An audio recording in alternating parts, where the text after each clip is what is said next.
Hi, I'm Bonnie Annis, And I'm Stephanie Prestidge. and we're here from Lemoore on the third in our series of healthy skin aging. And today we've got a couple more interesting points to discuss.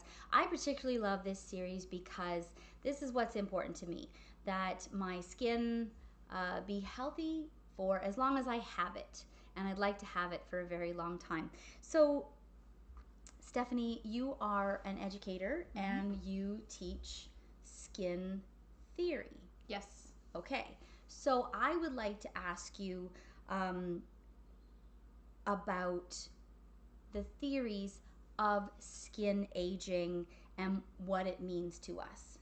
Can you summarize it? It's a whole course you teach, but if you could summarize it in about 3 seconds, that'd be I'll good. try my Thanks. best.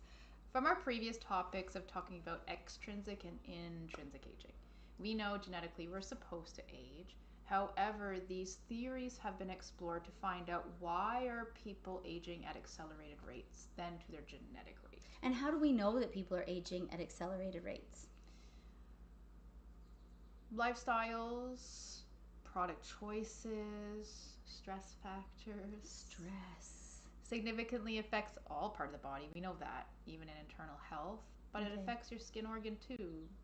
It's all your organs and they all correlate. Like your 11s? Yeah. Like your 11s, that could be a stressful life, or staring at, and would that be an extrinsic factor, getting 11s? I know I get them because I get a resting bitch face. Yeah. Just gonna be honest about Yeah. it. Because staring at screens, trying to focus in on technology, and we're squinting. I try to look nicer.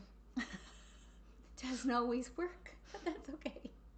Um, can you give me an example of a theory that we've kind of either accepted as true or have kind of disproven with newer knowledge? Okay, I like where you're going. Let's go first to accepted, because I know you'll love this topic with your nursing background. So I know I'm hitting in a good place. The topic around sugar. Oh. Yeah. So the one theory is called advanced glycation end product. Let's take down a short abbreviation. AGES. Oh, ages. Stands for AGES. Okay. And even in skin, when there's excessive amounts of sugar in the body, whether it's from eating excessive sugars or stress factors causing excessive sugars to Or grow, diabetes? possibly. Okay. Yeah. Diabetes is a great example of showing aging. Mm-hmm. What's happening is sugars are sticky. They're sticky and they stick to proteins, and then they cause them to break down. They cause them to get destructed and not good, and are collagen the protein. Keep it very simple. So that makes a lot of sense to me. I've had diabetes for 26 years now, and it's something I actively work really, really hard to maintain. And I know for an absolute fact, because diabetes runs in my family really strongly, it's not diabetes that's going to kill you. It's the sequelae from having diabetes for a long time, all having that sugar in your body and ages. Which is new to me because I do have a clinical healthcare background, but not one related to skin specifically. But I do know when I see someone who has diabetes that's not well controlled, you can see it in their skin immediately. I could point to anyone on the street who has uncontrolled diabetes. I think that's an excellent example and one that I'm really, really well aware of in terms of my own skin health. So, S has particular philosophies around skincare that is quite different from a lot of skincare companies. So, could you give me an example of how S treats healthy skin aging? Yes. A couple things is giving support to the organ, helping the organ to be less compromised. We got to stop compromising the organ. We got to stop overdoing things. S will tell you. I just did training with S yesterday as well. That having quick fixes, quick gratification is not always the best way to go. Having quick results, quick gratification, and changes, what is that doing to the long term effect of your organ? Mm-hmm. So it's a question to ask ourselves. Like the instant gratification, how's that going to affect your long-term skin health? So with overdoing things too quickly, just because, for example, just because exfoliation feels amazing, people want to start overdoing it. However, what is that doing to the accelerated rate of renewal, accelerated rate of making things happen too fast, where it needs to be left to professionals? So your the skin cells need to renew at a certain rate, and if you overdo exfoliation, you are thinning the skin, Yep. You're causing long-term damage, you're going to have capillary damage, and I think skincare professionals are well aware of this. Anytime Yep. you see someone who overexfoliates, I had a conversation, and I'm not a yeah. skincare professional, but I did talk to an acquaintance the other day who you could really clearly see she's overexfoliating. Mm-hmm.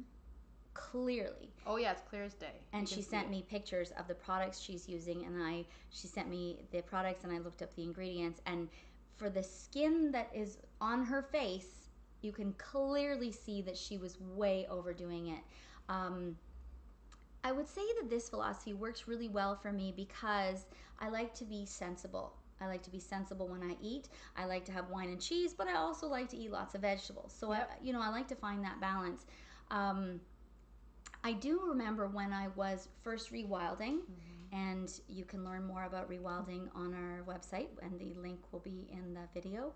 When I was first rewilding, I had a real challenge with exfoliating because it's always been kind of a routine part of my skincare regimen. And so when you start rewilding, there is no exfoliation in the process. That's right. You are cleansing, you are moisturizing, right? And pre-probiotics. Pre and probiotics, Yeah. right? After you get started. Right, So yes. there's a whole 30-day process. Yeah. It doesn't include exfoliation. Correct. And I kept a journal because you told me to, and I always do what you tell me. And I remember it was around day 3 or day 4 that, because at first I said, I feel like I need to exfoliate. And around day 3 or day 4 in this 30-day process, I was shocked to find myself not needing exfoliation anymore. And it was very, very unusual for me. And it was kind of a light bulb moment. I felt like I stopped fighting my skin. Yes. So when you're feeding your skin healthy pre and pro and postbiotics, Yep. then you don't have to fight it. Your skin looks after itself. Correct. And we can't just rely on skincare. I think that's important as well. Even as a skincare professional, I think that's important. We need to get outside. We need diversity for our skin health. We need to touch our pets. We need to touch plants. We need outdoor time, and we need exercise because it's also exercise and actually an anti-inflammatory for your body as well as it helps you. And with the topic of aging, it's super important for other health reasons outside of skin. So we gotta let the skin sweat, let the organ oil, let the organ breathe, do its thing. Healthy, and I think when you trust your body and that your body knows what it needs, and that's a philosophy we've espoused for many, many years. So you have to kind of believe in that. Yep. So I want to ask one more question, specifically about ESSE. Yep. And about a product. So ESSE was the very first skincare brand that developed and launched a live probiotic serum, the first in the world to launch a live probiotic serum, and it's in the plus range. Yep. And I'm wondering if you can talk about the hype around that. What is it, and how does it work? Oh, awesome! I love talking about this. So, first things first. When Trevor launched this, it was with a lot of time of things going wrong and lots of swearing and lots of happenings. And he's very good at swearing, which yes. I particularly love about him. Before he could figure it out. But what's super, super important to know that it is truly, truly a live probiotic. Because already the global cosmetic industry is starting to overuse the terminology like they did when the word organic first came out. Right. Okay, we're having the same challenges situation. And now consumers have an awareness of what a certified organic ingredient is. Compared to natural wording, Right. organic wording. Right. Which is very little regulation around that. So we're starting to see that around the word probiotic as well. Yes. So luckily, because it is a true live probiotic, it also fits under the new FDA definitions of a live biotherapeutic, which is very exciting. So, Trevor likes to lean on that a little bit more. Do we have a link we can put in the video about live probiotics? And what did you say the FDA is now? Live biotherapeutics. And yes, it's on the FDA's website. You can look up the definition. So it's super easy to find. Maybe we'll put a link into the description of this video too, because I do think it's worthwhile looking up, because we're seeing so much stuff in the media about probiotics. Beyond, a little too much, but because it's not all accurate. Right. So with the live probiotic serum, there's not just one live probiotic. There's actually three different strains of lactobacillus. And what is very fascinating about that, and it's perfect topic today because it was in the training yesterday, is we have to think of our entire skin as an ecosystem, because it is with microbiome.